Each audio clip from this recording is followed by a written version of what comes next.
একটু আগে অনুষ্ঠান শেষ হয়েছে। সোফায় এক কোণে বসে আছে তেজু। পাশে একটা শ্যামলা না ফর্সা না, আবার বেশি কালো না। তেজু বুঝতে পারছে না কি বলবে এই মেয়েটিকে। মুখ থেকে অজান্তে একটা শব্দ বেরিয়ে যায়, মায়া। চমকে তাকায় মায়া। তার নাম কিভাবে জানলো তেজু? সে তেজুকে চিনেছে, কারণ ওই দিন কলেজে দেখেছে। কাল থেকে বাসায় ওর ব্যাপারে কথা হচ্ছে, তাই চিনতে অসুবিধা হয়নি। কিন্তু তাকে কিভাবে চিনল? তোমার মুখটা অনেক মায়াবী, যাকে এক কথায় বলে মায়াবতী। তোমার নাম জানি না, তাই মায়া বলে ডাকলাম। ওই মুখটা সাথে নামটা খুব করে যায়। অজান্তেই চোখ ভিজে ওঠে মায়ার। জীবনে প্রথম এত সুন্দর করে কেউ তার প্রশংসা করলো। কিছু বলতে চেয়েও পারে না, কিভাবে বলবে? সে তো কথা বলতে পারে না। ঠোঁট কামড়ে কান্না আটকায়। তেজু বিচলিত হয়ে পড়ে। কেউ না বুঝলেও সে বুঝতে পারছে মেয়েটা কান্না করছে। এই যে তার মতো ঠোঁট কামড়াচ্ছে, কান্না আটকানোর চেষ্টা করছে। তবে কি সে অজান্তে মেয়েটাকে কষ্ট দিয়ে ফেললো? তুমি কান্না করছো কেন? আমি কি কিছু ভুল করেছি? মায়া ইশারা করে বোঝায় সে কথা বলতে পারছে না। বাকশক্তি নেই তার। তেজুরও কথা বলতে পারে না, বাকশক্তি নেই ওর। পিছন থেকে মারুফ ভাইয়ের কথায় তেজু অবাক হয়ে যায়। তাই বুঝি মেয়েটা এতক্ষণ তার কথা জবাব দিচ্ছিল না। সাথে অবাক ও হয়, অনেক বছর পর মারুফ ভাইয়ার সাথে কথা বলছে। তাকে বাসায় পাওয়া যায় না। ছোট থেকেই হোটেলে থাকতো। এই 2 বছর হচ্ছে বাসায় এসেছে। তার মাঝে হাতের গোনা 2-1 বার তেজুর সাথে কথা বলেছে। অবাক ছাউনিতে প্রশ্ন করে, আপনি কিভাবে জানলেন ভাইয়া? আমি ইশারায় ইঙ্গিত বুঝি। তোকে এটা বুঝতে চেয়েছে, কিন্তু তুই বুঝিসনি না। মারুফ বসে সোফায়, তবে তেজুর পাশে না, মায়ার পাশে। একটু গেপ রাখে, যাতে মেয়েটা অস্বাভাবিক অস্বস্তি বোধ না করে।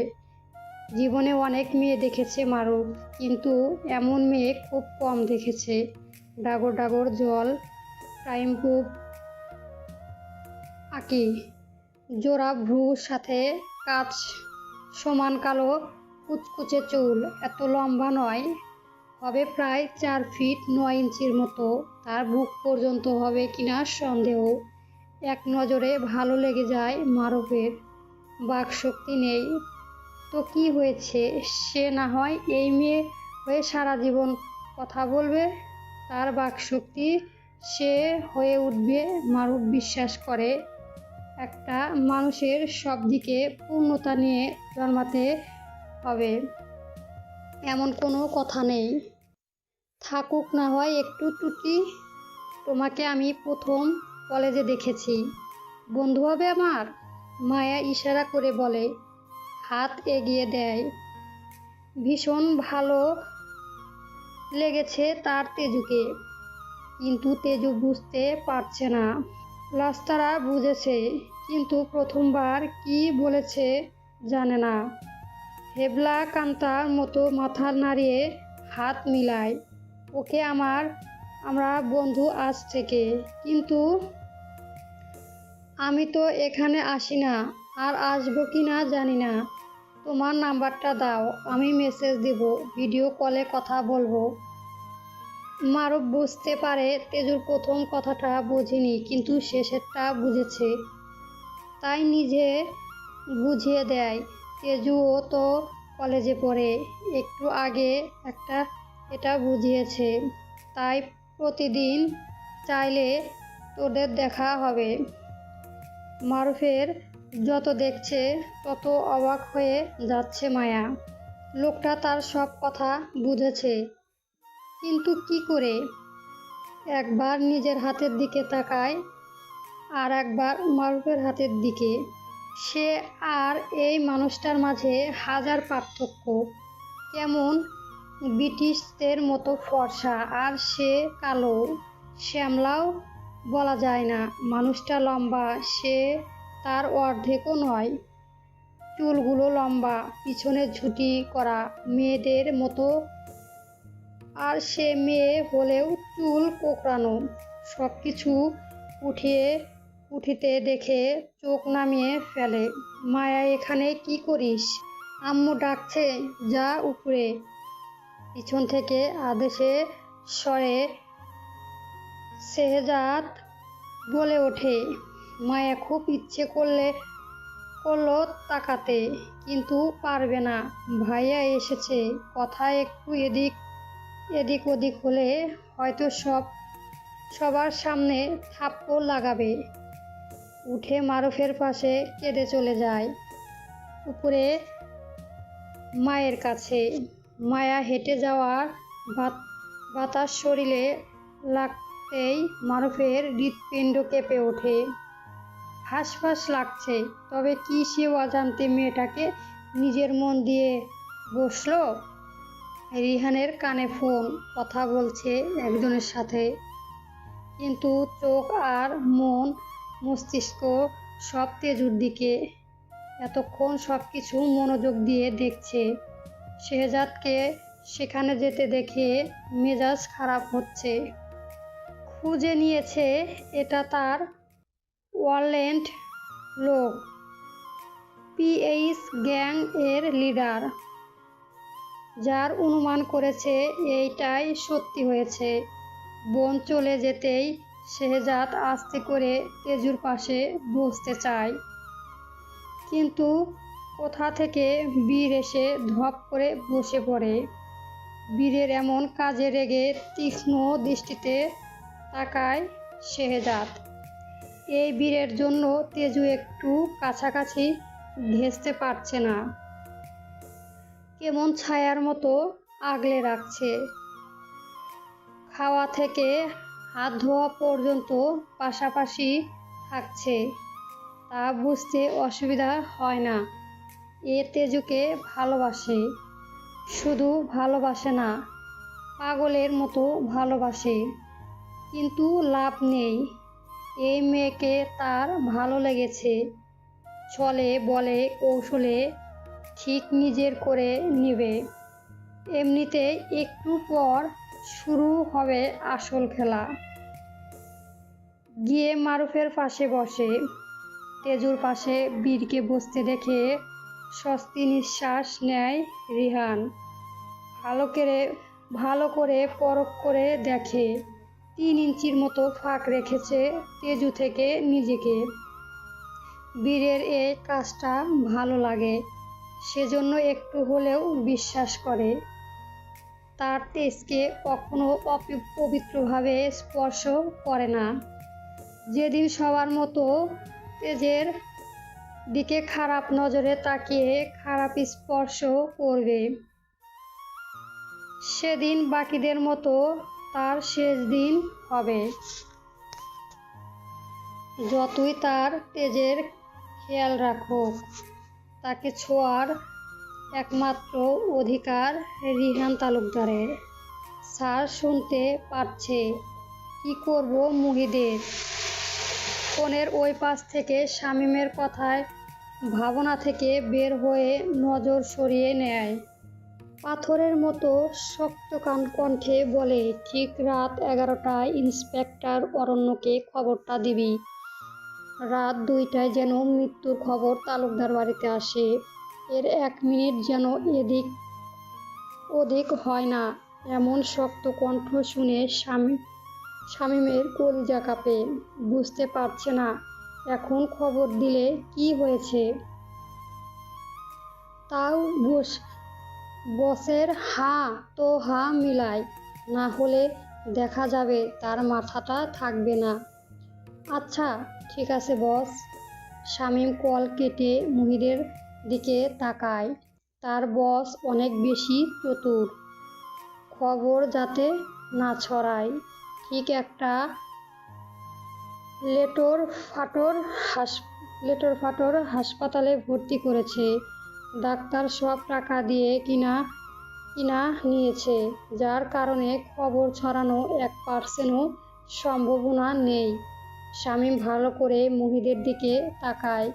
রক্ত পরিষ্কার করে দেওয়া হয়েছে, কিন্তু কোনো জায়গায় চিকিৎসার ব্যান্ডেজ ওষুধ দেওয়া হয়নি। 10টার পর চিকিৎসা করতে বলেছে বস। ততক্ষণ একটু কষ্ট অনুভব করুন। মুহিদের কোনো রকম নাড়াচাড়া নেই।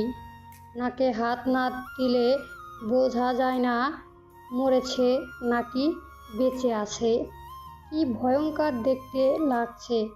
কোথায় আছে পাপ কেউ ছাড়ে না।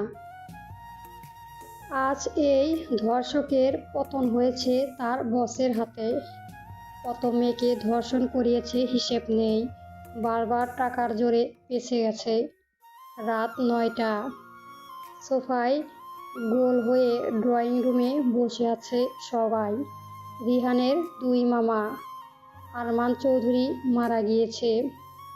তার ছেলে শেহজাদ চৌধুরী, মেয়ে মায়া চৌধুরী, স্ত্রী ইকরা চৌধুরী, ছোট মামা ইফতিয়াজ চৌধুরী, স্ত্রী স্নেহা চৌধুরী, 2 মেয়ে রিমা চৌধুরী, ইফা চৌধুরী।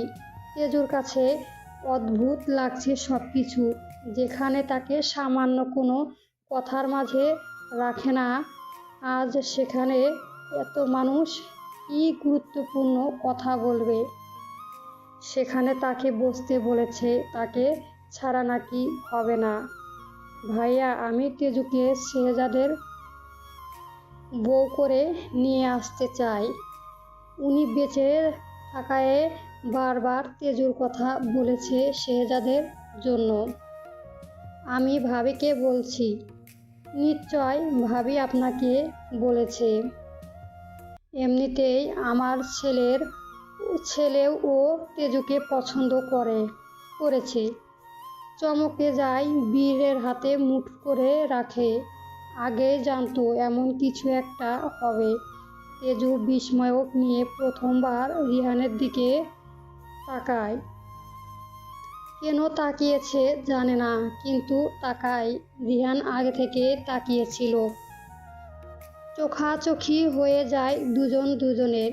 রিহান দৃষ্টি ফিরিয়ে নেয়। এই চোখে চোখ রাখার জন্য অনেক বড় কিছু। ঠোঁটের কোনো হাসি ঝুলছে। সে দেখতে চায় জল কতদূর গড়ায়। তারপর না হয় হিসাব নিকাশের খাতাটা নিজের ভাষায় বন্ধ করবে। এটা কি করে হয়? দাদু ভাইয়ের তো বিয়ে হয়ে গেছে। আসফিয়া চৌধুরীর কথায় কেউ পাত্তা দেয় না। অভ্রূণ তালুকদার মায়ের উদ্দেশ্য বলে, এটা আইন অনুযায়ী বিয়ে ছিল না। মুখে 3 বার কবুল পড়ে বিয়ে হয়েছে। তেমন 3 তালাক বলেই ডিভোর্স হবে।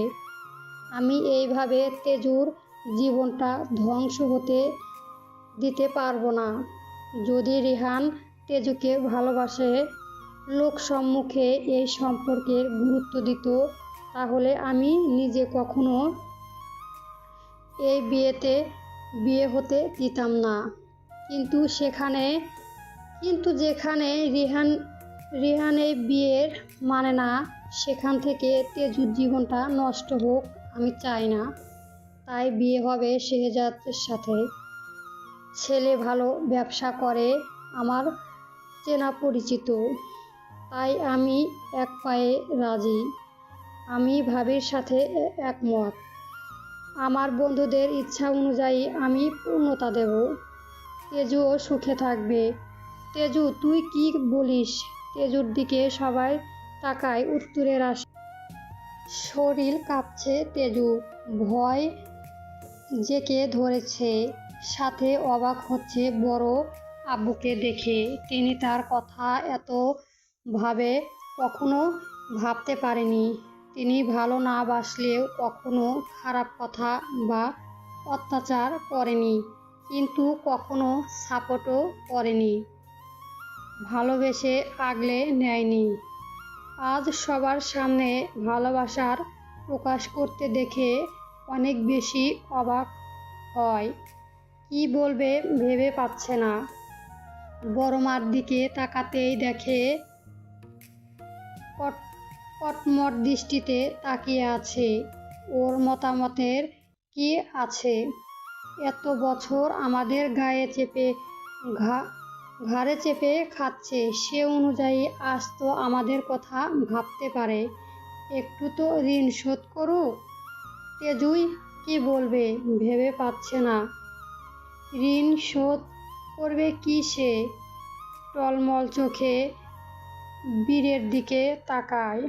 নিজ থেকেই প্রথমবারের মতো বীরের হাত ধরে। বীর হাসে তেজুর হাতের ওপর হাত রেখে। ফিসফিস করে বলে, কিছু হবে না, এখন হ্যাঁ বলে দে, কিন্তু বিয়ে হবে না। আমার উপর ভরসা রাখ। এখন না বললে বড় মা রেগে তোর উপর আরো বেশি অত্যাচার করবে। হ্যাঁ বল, কিছু হবে না, আমি আছি। কানে বাজছে, আমার উপর ভরসা রাখ, আমি আছি। তেজুর বাক্য দুইটাতে অনেক শক্তি পায়। দাঁত খিচে চোখ বন্ধ করে বলে, আমি রাজি। চমকে যায় রুহি। একটুর জন্য ভেবেছিল তেজু রাজি হবে না, কিন্তু যেন রুহির কান্না পায়। সবার আঁচলের চোখের পানি মুছে নেয়।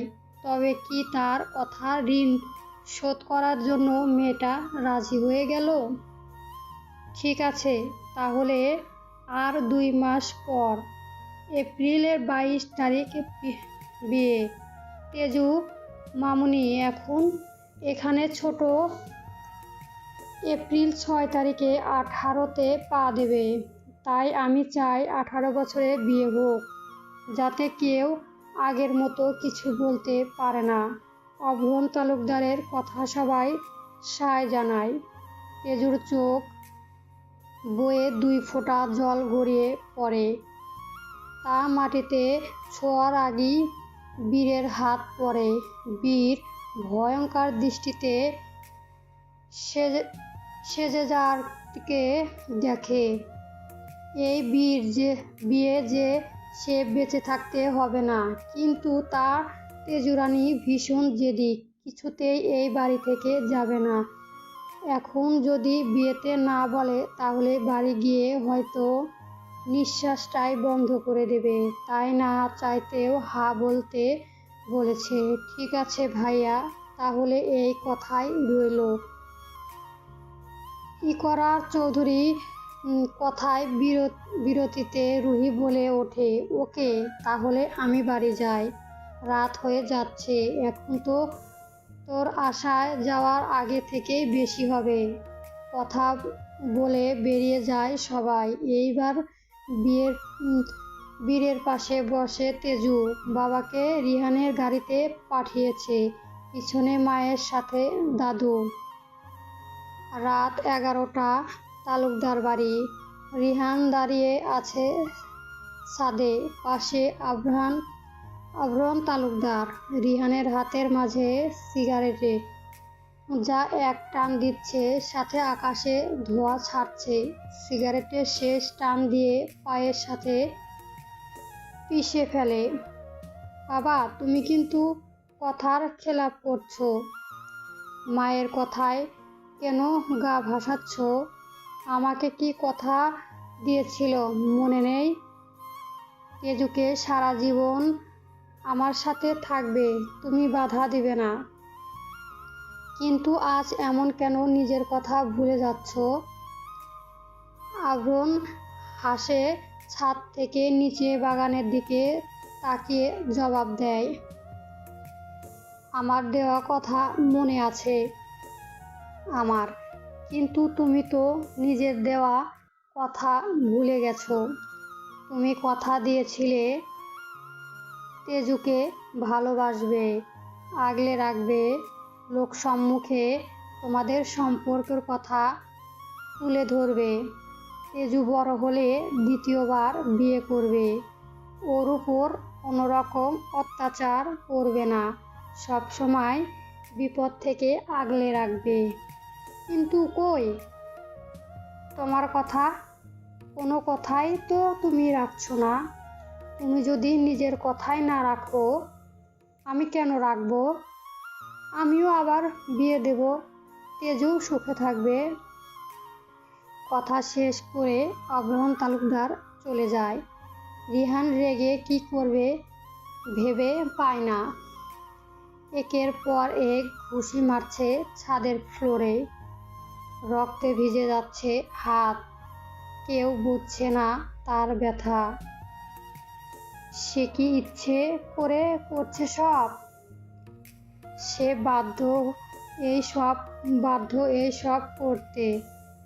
ক্লান্ত হয়ে বসা থেকে উঠে দাঁড়ায়, ছাদে রক্ত ভরে গেছে, হাত দিয়ে টুপটুপ করে পড়ছে, কিন্তু এতে কোনো অনুভূতি নেই। নিচে চোখ পড়তেই অবাক হয়ে যায়, তেজু এত রাতে বাগানের দিকে যাচ্ছে। হালকা আলোতে স্পষ্ট দেখা যাচ্ছে রিহান হেঁটে যাচ্ছে, অন্য কোনায় যায় যেখান থেকে তেজুকে পরিষ্কার দেখা যাবে। তেজু হেঁটে সরাসরি মা বাবার কবরের পাশে এসে বসে। আজকে ভয় লাগছে না, চোখ দিয়ে অনবরত পানি গড়িয়ে পড়ছে। সব সময় দিনের বেলা আসলেও আজ রাতে এসেছে। সে আর সহ্য করতে পারছে না, লোক সম্মুখে যতই ভালো থাকুক বুকটা পুড়ে যাচ্ছে। কিছুক্ষণ দাঁড়িয়ে থাকে, স্থির চোখে তাকিয়ে থেকে হঠাৎ ধপ করে বসে যায় মাটিতে। উদ্ভুতভাবে দুইবার কবরকে জড়িয়ে ধরে। তেজু অনুভব করতে চাচ্ছে মা বাবাকে, কিন্তু সে পারছে না। তাকে জড়িয়ে ধরছে না মা বাবা, গলায় হাহাকারের কম্পন ভেসে আসে, যেন বুক ফেটে যাচ্ছে। বাচ্চাদের মতো হাত পা ছুঁড়ে কান্না করে অভিমানী গলায় অভিযোগ করে উঠল, কেমন আছো মা বাবা? তোমরা ভালো আছো খুব, তাই না? কিন্তু আমি তো ভালো নেই। আমি যে দুনিয়াতে জাহান্নাম দেখেছি। আব্বু, তুমি খুব বড় ভুল করেছো। নিজের রাজকন্যার জন্য ভুল মানুষ চয়েস করেছো, যাকে মোমের পুতুলের মতো রাখার জন্য তার হাতে তুলে দিয়েছো। সে আমাকে আঘাত করে, এই যে দেখো হাতের, বুকে, কপালে। জানো ওই দিন গরম গরম কফি ঢেলে দিয়েছে আমার হাতে, বুকে খুব জ্বলছিল আমার। দাদু বীর ভাই সামনে নিয়েছে, কিন্তু তারা তো আমার বাহিরের কতগুলো সারালো। আমার ভিতরটা যে পুড়ে গেছে, আমি যে তিলে তিলে শেষ হয়ে যাচ্ছি, সেই ক্ষত কিভাবে সারাবে বাবা? তুমি নিজের রাজকন্যাকে রাজরানীর মতো রাখার জন্য বিশ্বাস করে তাদের হাতে তুলে দিয়েছিলে, কিন্তু তারা কথা রাখেনি, আমাকে রাজরানী করে রাখেনি। জানো, কাজের মেয়েও আমার থেকে বেশি ভালোবাসা পায়। আমি তাদের কাছে ফেলনা। তারা তোমার রাজকন্যাকে আবার বিয়ে দেবে বলছে, কিন্তু আমি চাই না। আমি এই বাড়ি থেকে যেতে চাই না। কি করব আব্বু, বলো না। চিৎকার করে কান্না করছে তেজু। হামাগুড়ি দিয়ে মায়ের মাথার কাছে আসে, গলায় একবার আরও কেঁপে ওঠে, কান্নায় গুমড়ে যায়। আম্মু, তুমিও খুব পচা।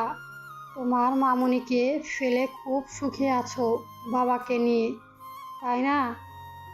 কিন্তু আমি তো ভালোই নেই। তোমাদের সাথে আমাকে কেন নিয়ে গেলে না? জানো, যখন কারো মা ভালোবাসে, কপালে চুমু খায়, আমার কান্না পায়।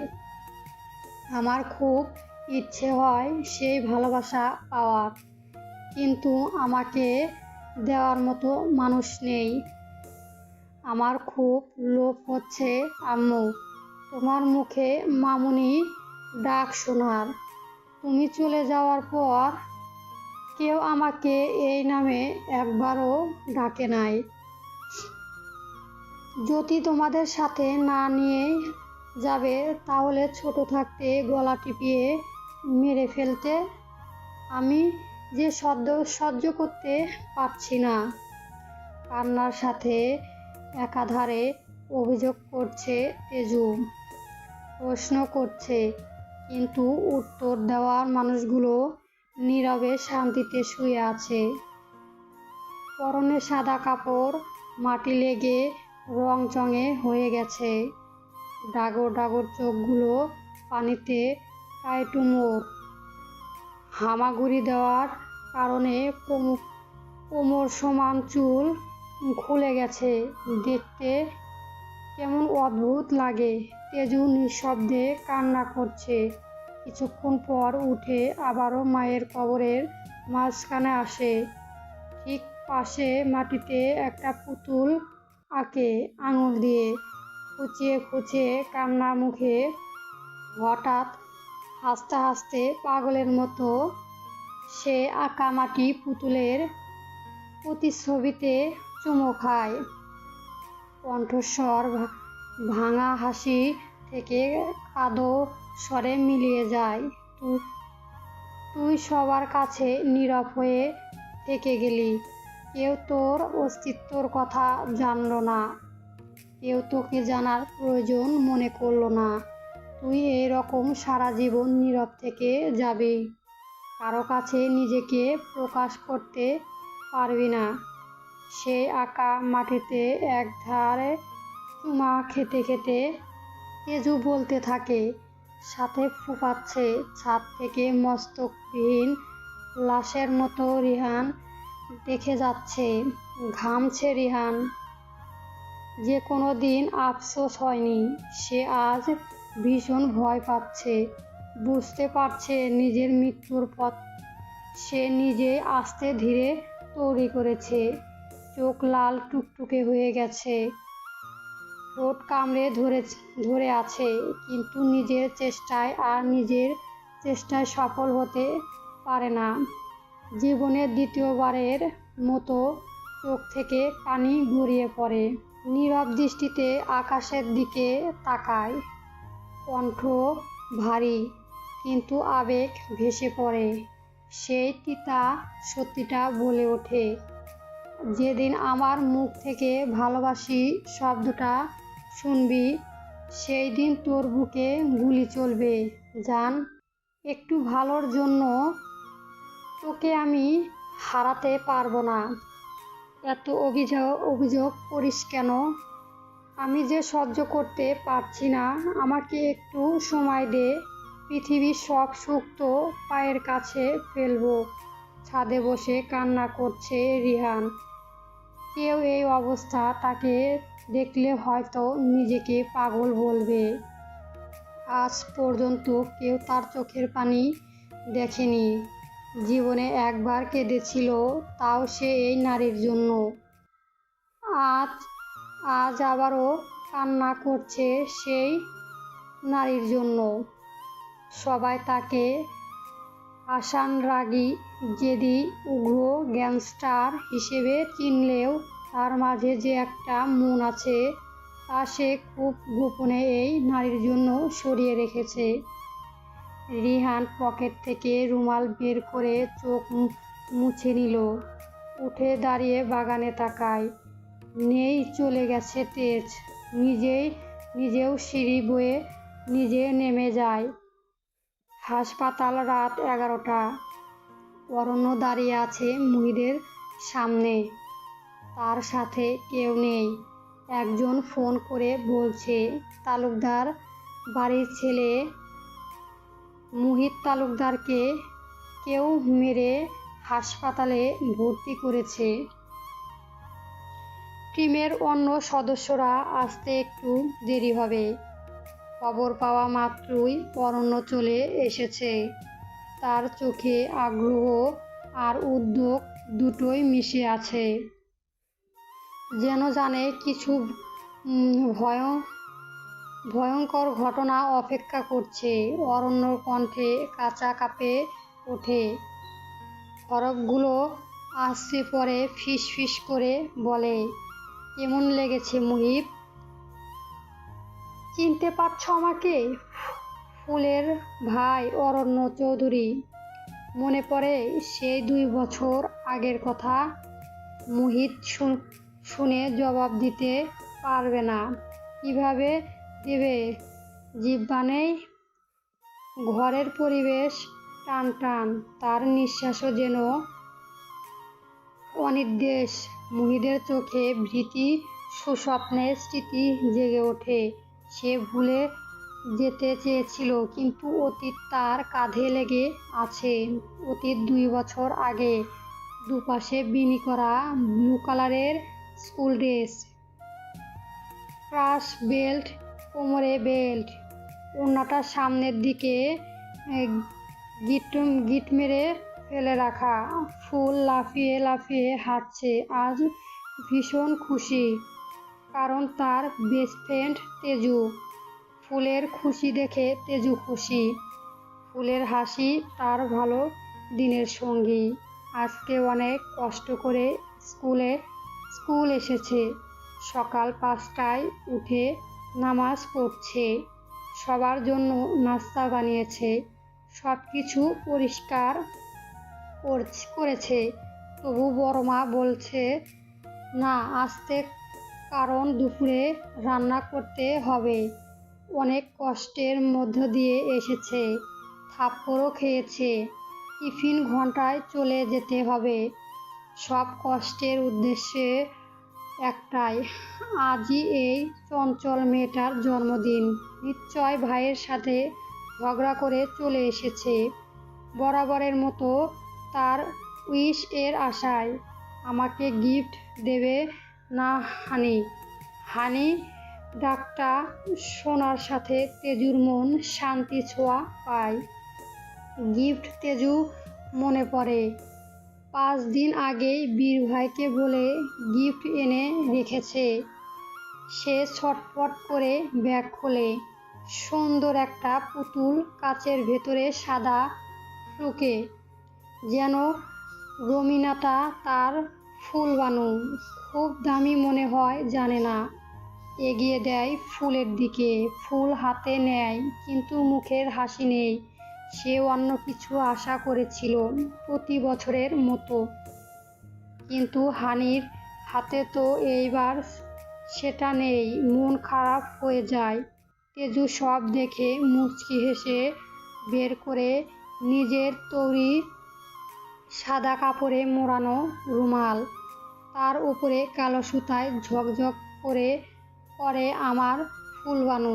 খুশিতে চোখ চকচক করে ওঠে ফুলের। রুমালটা তার হানির বানানো। তাড়াতাড়ি করে কাচের পুতুলটা তেজুর হাতে ধরিয়ে দেওয়া হলো। হানি, এটা আমার জন্য?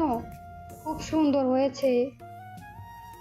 বরাবরের সহজ সরল প্রশ্ন, যা প্রতি বছর করে। জানে তার জন্য, তাও জিজ্ঞেস করে।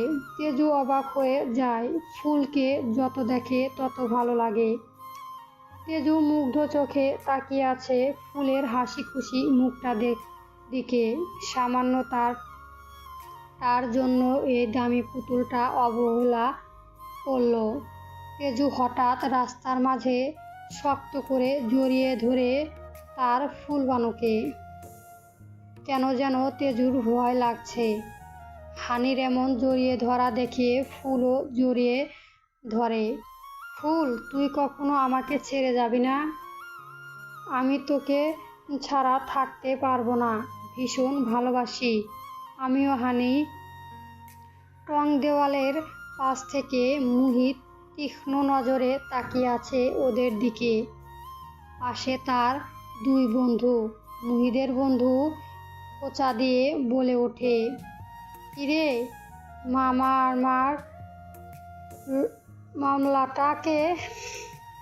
মামলাটাকে কে তো অনেক চেষ্টা করলি পটানোর, কিন্তু মেয়েটা তো অনেক তেজি, তেরো পাত্তা দিল না।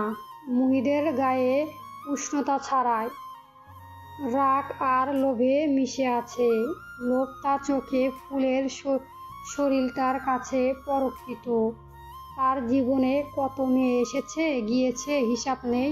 ইতিমধ্যে 4টা ধর্ষণের মামলা খেয়েছে। খেয়েও 2 দিনের বেশি জেলে থাকতে হয়নি। টাকা যখন কথা বলে তখন এই সব ধর্ষণ করা কোনো ব্যাপার না। এই মেয়েটাকে পেতে সে বহু চেষ্টা করেছে, কিন্তু মেয়ে পাত্তা দেয়নি। ভয়ে ভয়ে দেখা, মনে মনে শপথ করে আজ স্কুল থেকে ফেরার পথে দেখে নেবে। 4টা বাজে, স্কুল থেকে ফিরছে ফুল। ঠিক সেই রাস্তা দিয়ে তার হানি নেই। টিফিন টাইমে দুপুরে চলে গিয়েছে। হাতে মুড়িয়ে রেখেছে তেজুর দেওয়া রুমাল। পুতুলটা ব্যাগে রেখে নিয়ে যাচ্ছে। রুমালটা হাতে যা কিছুক্ষণ পর পর চুমু খাচ্ছে। খুশি মনে ব্যাঙের মতো লাফিয়ে বেড়াচ্ছে। সামনে হঠাৎ একটি গাড়ি এসে থামে। ফুল চমকে দাঁড়ায়। ফুল, কোথায় যাচ্ছিস? আজব বরণ বাড়ি না গিয়ে আমাকে খুশি করে দাও। মুহিতের কথা ফুল পিছু হাঁটে। মুহিত পাগলের মতো হেসে এগায়। খপ করে ফুলের হাত ধরে গাড়িতে টেনে নেয়। পিছন থেকে 2টা স্কুলের মেয়ে এই দৃশ্য দেখে। ভয়ে কিছু না বলে পালিয়ে যায়। প্লিজ আমার কাছে আসবেন না, ফুল বলতে বলতে পিছিয়ে যায়। মুহিত পাগলের মতো হাসছে, সামনে এগিয়ে আসছে। হঠাৎ হাতে ধরে কোমর বেল্ট টেনে ছিঁড়ে দেয়। ওড়নাটা টেনে ফেলে দিল। ফুলের বুক সুনির্দিষ্ট কিছুই নেই, বিচ্ছিন্নতা ছড়ায়। তুচ্ছ অবস্থায় হাত আড়াআড়ি ভাবে দেওয়ার চেষ্টা করলেও পারে না। মুহিত এক হাতে ধরে রেখেছে। মুহিতের 2 বন্ধুরা নিক, রিয়াজ অপমানজনক হেসে রিকটিং করছে। মামা, এটা আমার শিকার। প্রথমেই আমি মজা নিব, তারপর তোরা নিস। কথা বলে ঝাঁপিয়ে পড়ে ছোট ফুলের উপর। ফুল দিক বেদিক হারিয়ে ফেলে, চাইলেও শক্তিতে পারে না। চিৎকার করে কান্না করে। পরিবেশে ভীষণ ভারী হয়ে ওঠে। এই পাষাণ লোকদের হৃদয় অচেতন, তাদের মন ভেজানো ফুলের চোখে পানিতে। 1 ঘন্টার মধ্যে মুহিত নির্যাতন চালায়। এরপর তার বন্ধুদের উদ্দেশ্য বলে ওঠে, এখন তোদের পালা, যা ইচ্ছে করো। মুহিতের বলতে দেরি, তাদের ঝাঁপিয়ে পড়তে দেরি নেই। ছোট ফুল নেতিয়ে গেছে, কথা বলার মতো শক্তি নেই। এক দৃষ্টিতে বেগের দিকে তাকিয়ে আছে। পুতুলটা ভেঙে গেছে। ব্যাগ কাঁধ থেকে নিয়ে উপরে ফেলার কারণে নিঃশ্বাস বন্ধ হয়ে আসে। বুঝতে পারে পৃথিবীতে এইটুকু সময় ছিল তার। মুখের সামনে বারবার ভাইয়ের মুখটা ভেসে ওঠে। তার বলা পবিত্র ফুল আজ অপবিত্র হয়ে গেল। তার সাথে আর পবিত্র ফুল শব্দটা যায় না। সোমারা গেছে, তাই ভাই থাকবে কিভাবে? মা বাবা মারা যাওয়ার পর ভাইয়া তোমরা আর বাবা দুজনেই আদর দিয়ে বড় করছো। ভাবতে ভাবতে এক সময় চোখ বন্ধ করে ফুল চলবে।